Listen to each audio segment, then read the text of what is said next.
Alors, vous aviez une courbe d'une fonction, et cette courbe-là, alors pour l'ensemble de définition, c'est l'ensemble sur lequel la courbe existe, c'est-à-dire l'ensemble des abscisses.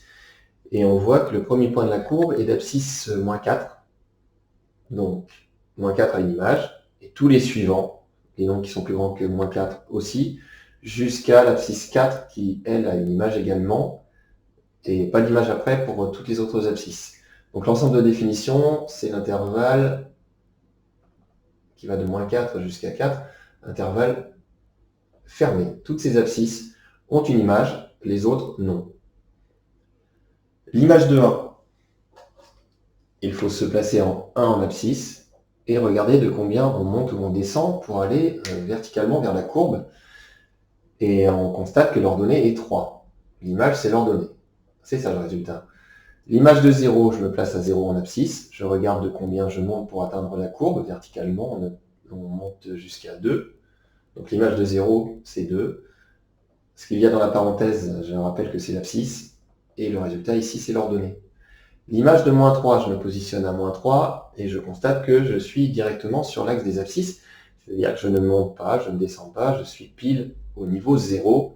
L'ordonnée vaut 0. Les antécédents, c'est l'exercice contraire. Alors il peut ne pas y avoir d'antécédents, on va voir par la suite. Antécédent de 3, je me positionne au niveau de 3, au niveau d'ordonnée 3, et il y a 2 points d'ordonnée 3 sur cette courbe. Un d'abscisse 1 et le deuxième d'abscisse 3. Vous avez donc deux antécédents, 1 et 3. Pour 0, on se place à l'ordonnée 0, c'est-à-dire sur l'axe des abscisses finalement. Il y a 2 points sur la courbe d'ordonnée 0 qui se situent à l'abscisse moins 3 et à l'abscisse moins 1. Ces deux abscisses-là ont toutes les deux pour image 0, donc il y a deux antécédents pour 0. L'antécédent de 5, je n'ai pas mis au pluriel, puisqu'il n'y a qu'un point qui soit au niveau de l'ordonnée 5, et ce point-là, il est d'abscisse 2, donc le seul antécédent de 5, c'est 2. Il n'y a que l'abscisse 2 qui monte jusqu'à 5 pour son image. Pour moins 2, antécédent de moins 2. Moins 2, on est ici. Sauf que la courbe ne descend pas jusqu'à l'ordonnée moins 2. Le minimum, c'est l'ordonnée moins 1. Donc moins 2 n'a pas d'antécédent. Pour le tableau de variation, on lit la courbe de gauche à droite et on suit l'évolution des montées et des descentes. En lisant de gauche à droite, la courbe commence à descendre jusqu'à ce point-là, monte jusqu'à ce point-là, puis descend. Descend, monte, descend. Descend, monte, descend. Vous voyez que je laisse un blanc là, pour les deux points de changement de variation.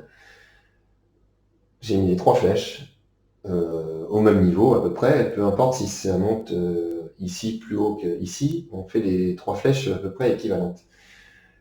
On doit signaler les abscisses de changement. Ça descend jusqu'à ce point-là qui est d'abscisse moins 2. Donc il y a une abscisse de changement qui est moins 2. Ensuite, la courbe monte jusqu'à ce point-là qui est d'abscisse 2. Donc je référence l'abscisse 2. Moins 4 et 4 sont les deux abscisses de début et de fin de la courbe. Et ensuite, on met toutes les ordonnées. C'est pour ça que j'ai laissé un espace ici, là et là. Et les ordonnées à mettre verticalement sous les abscisses. Moins 4 a pour image 2. Moins 2 a pour image moins 1. 2 monte à 5. Et 4 monte à 2. Voilà.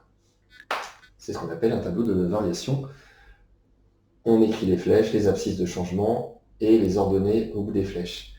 Quant au maximum, c'est l'ordonnée la plus haute. Alors on peut le voir sur le tableau de variation, c'est 5. Sinon sur la courbe, c'est le point le plus haut. Donc le maximum, c'est la valeur 5 et elle est atteinte pour l'abscisse 2. Et le minimum, c'est le point le plus bas. Il correspond à l'ordonnée moins 1. On le voit ici également. Et ce point-là, qui est l'ordonnée moins 1, correspond à moins 2, donc il est atteint en moins 2.